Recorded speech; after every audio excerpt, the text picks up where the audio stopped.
Buenas tardes, muchas gracias por la atención. La violencia de género debe ser abordada desde un punto de vista interdisciplinario. Existe una multiplicidad de factores a tener en cuenta y de esto trata este panel. Contamos con 2 fiscales, una que nos visita de Chile, otra que nos visita de Córdoba, Argentina, y una trabajadora en servicio social. Es un placer presentar, en definitiva, a 3 especialistas que nos brindarán una perspectiva desde su profesión y lugar de trabajo. La visión quizás es prácticamente la misma, pero tiene matices diferentes propios de cada país, ¿bien? Y cada especialidad. Damos la bienvenida entonces a María Angélica San Martín Ponce, que nos acompaña, como dije, desde Chile. Ella es abogada, el título de grado le fue otorgado por la excelentísima Corte Suprema del vecino país el 29 de marzo de 1999. Además cuenta con un postítulo en Reforma Procesal Penal de la Universidad Católica de Temuco, que data del año 2000, otro postítulo en Responsabilidad Penal Juvenil de la Universidad Diego Portales, el cual obtuvo en el año 2006. Es a su vez magíster en Derecho Penal, título otorgado por la Universidad de Talca, Campus Santiago, el cual aprobó con la distinción máxima en enero del año 2011. Actualmente es candidata a magíster en Derecho Internacional de los Derechos Humanos en la Universidad Diego Portales. En cuanto a su experiencia profesional, María Angélica a la fecha es la directora suplente de la Unidad de Responsabilidad Penal Adolescente y Delitos Violentos de la Fiscalía Nacional de Chile. A su vez se ha desempeñado como subdirectora de la Unidad Especializada en Delitos Sexuales y Violencia Intrafamiliar y como fiscal adjunta de la Fiscalía de la Florida y también de la Fiscalía de Punta Arenas. Además cuenta con experiencia en docencia y capacitación. Ha transmitido en diversas jornadas del país trasandino los nuevos criterios de persecución en materia de delitos intrafamiliares y juveniles. Ha replicado también, desde mayo del año 2012, la jurisprudencia relevante de tribunales superiores en relación a los delitos sexuales y de violencia intrafamiliar. Ha sido relatora en el curso de violencia de género dictado en ILEA, El Salvador, para 5 países de Centroamérica. Ha participado además como expositora en las jornadas internacionales de violencia de género y delitos conexos, organizadas por el Ministerio Público de Santiago del Estero, en la cual la pudimos ya conocer. Doctora María Angélica San Martín Ponce, la dejo en el uso de la palabra.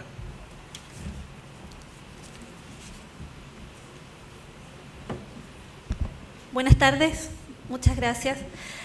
Agradezco a los organizadores que hayan considerado mi nombre para invitarme. La verdad que los conocí a algunos de ustedes el año pasado en Santiago del Estero. Me parece una muy encomiable iniciativa que se reúnan a nivel nacional de las distintas disciplinas, tanto jurídicas como sociales y psicológicas, a hablar de un tema que es transversal como es la violencia de género. Ahora agradezco también la presentación, que es un poco extensa, y agradezco a ustedes la paciencia porque es tarde, hemos estado en una inauguración extensa y la hora y el cansancio se nos nota a todos. Intentaré ser amena en la exposición, cuestión que a veces no depende de uno tampoco, pero haré mi mayor esfuerzo. Bueno, me pidieron que hablara sobre una estrategia o una forma de abordar la violencia. Acá no hay una discrecionalidad de los estados. La verdad que los estados están obligados a abordar en forma integral la violencia. Es un mandato que los países suscriptores, como los nuestros, debemos dar fe y fiel cumplimiento de un abordaje integral de la violencia contra la mujer que cumpla fines bien pretenciosos, la verdad: la prevención, la sanción y la erradicación. Son cuestiones graduales, obviamente. La sanción por sí misma no es la solución, el derecho penal es la última ratio, ¿no es cierto? No nos puede corresponder abordar la violencia en general que sufre la mujer, ya sea a nivel intrafamiliar o en otros contextos, porque la verdad que el derecho penal debe ser la última herramienta. porque es una herramienta de represión. Una de las cuestiones que me quedó de la clase de la antropóloga es que efectivamente la dicotomía entre víctima y victimario finalmente no es un abordaje muy saludable, digamos. Si a un sujeto, a un agresor, uno le dice que es el responsable, ya se pone o parapeta en la posición de contradictor. Entonces no es un abordaje a lo mejor el más integral, pero eso no implica que la violencia se pueda decir, el crimen violento de una mujer, que porque el agresor es un sujeto que tiene un vínculo de pareja o sentimental, va a calificar como un conflicto privado. Porque de esa experiencia al menos venimos en Chile. Yo trabajo en el Ministerio Público hace 15 años y al inicio, cuando era fiscal, muchas veces la respuesta frente al policía que llamaba en el turno y decía tengo una mujer lesionada por su marido, para mí era displicente, porque le decía eso no es delito, eso es sistema civil, y yo creo, nosotros los fiscales nos creemos que lo penal es muy importante, entonces decíamos, eso no es mío, eso es civil. Entonces ya había una rebaja de la gravedad de la entidad, y devolviendo el asunto a la mujer, que un juzgado civil nunca atendió un fin de semana, nunca tenía un turno, entonces no había ninguna respuesta. Entonces lo que yo digo, la crítica que tengo respecto de la potencialidad o de solución, de la posible herramientas que tenga el derecho penal para abordar el problema, no es una invitación en absoluto a volver a invisibilizar esto como delito si hay una lesión, una amenaza, una violencia psicológica que el legislador penal haya tipificado como tal. Este cambio de paradigma a nosotros en Chile aún nos cuesta. Porque la violencia, ustedes bien lo saben, entre las complicaciones de la investigación penal está, por ejemplo, la violencia psicológica, las amenazas o el maltrato psicológico, que no hay mucha evidencia física. Entonces, una mujer que se retracte, que retire la denuncia, cuestión que suele suceder, complica mucho a los fiscales. Y los fiscales se rebelan contra eso de una manera muy humana, tal vez, pero poco científica, por decirlo de alguna manera, porque dicen, pero si yo no puedo condenar si no supero el estándar de prueba, tengo un proceso adversarial de un estándar de prueba alto. Entonces esta frustración del fiscal al final se vuelve de nuevo contra las víctimas, que el fiscal quiere un estereotipo de víctima, ¿no es cierto?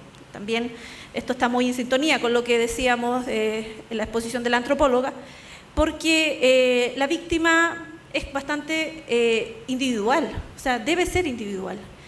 Y así como nosotros no juzgamos que la víctima de un hurto, de un robo, sea diversa una de otra, ¿por qué queremos un estereotipo de víctima en los casos de violencia o de género? Es una de las preguntas que yo me hago. Respecto entonces del abordaje integral, ya señalábamos que hay un mandato desde la Convención Belé do Pará y que tiene dos esferas o dos maneras de verlo. Desde el ámbito de aplicación, el concepto, la conceptualización de las violencias, para no forzar el concepto de violencia de género, y también en cuanto a los deberes del Estado para enfrentarla. La verdad es que yo me quiero centrar más bien en este último aspecto de la integralidad, de los deberes del Estado que los Estados tienen para abordar la violencia, porque son diversos deberes. Primera crítica a nuestra regulación chilena es que nosotros tenemos un criterio estricto del ámbito de aplicación de la ley de violencia, es una ley de violencia intrafamiliar, no tenemos ley de violencia de género, y están individualizados los sujetos entre los cuales aplica esta ley, que en realidad es una ley que muchas veces refuerza los tipos penales generales. Por ejemplo, siempre ha existido el parricidio, que es la muerte entre cónyuges o excónyuges, pero la ley de BIF lo que hace es dotar de medidas accesorias, de medidas cautelares especiales, es decir, de un blindaje, de un aparataje mucho más contundente. Pero eso no implica que no hayan delitos comunes. Entonces, nuestro artículo 5 nos da un espectro de sujetos, que es una cuestión bien discrecional, por ejemplo, su conceptualización. Nosotros podemos decir, ¿y por qué se corta en el tercer grado colateral? O no puedo decir la palabra. Ya, le salió perfecto, así que no la voy a repetir. Es un concepto muy discutido porque es muy diversa esa violencia, la violencia de pareja. sea tío, sobrino, no aplica.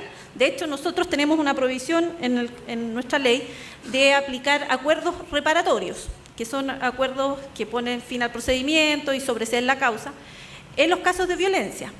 Y es muy justificado, y a nosotros, como hoy día en mi función de asesora del fiscal nacional, no me cuesta explicarle y rebatirle a un fiscal que quiera adoptar esta salida alternativa en los casos de violencia donde no hay relación de igualdad, ¿no es cierto? Que es un concepto que está en la base de un acuerdo válido ante un tribunal, la igualdad de las partes. Cuestión que no va a estar en la violencia de pareja, la mayoría de las veces en relaciones padre-hijo, pero entre colaterales esto ya es bastante difuso. Entonces nuestra ley chilena tiene esa tensión de intentar hacer una ficción de unas mismas herramientas para cuestiones que son distintas. Como les dije, lo que yo quería en estos minutos que tengo con ustedes hablar era el tema de los deberes del Estado, los diversos deberes del Estado para enfrentar la violencia.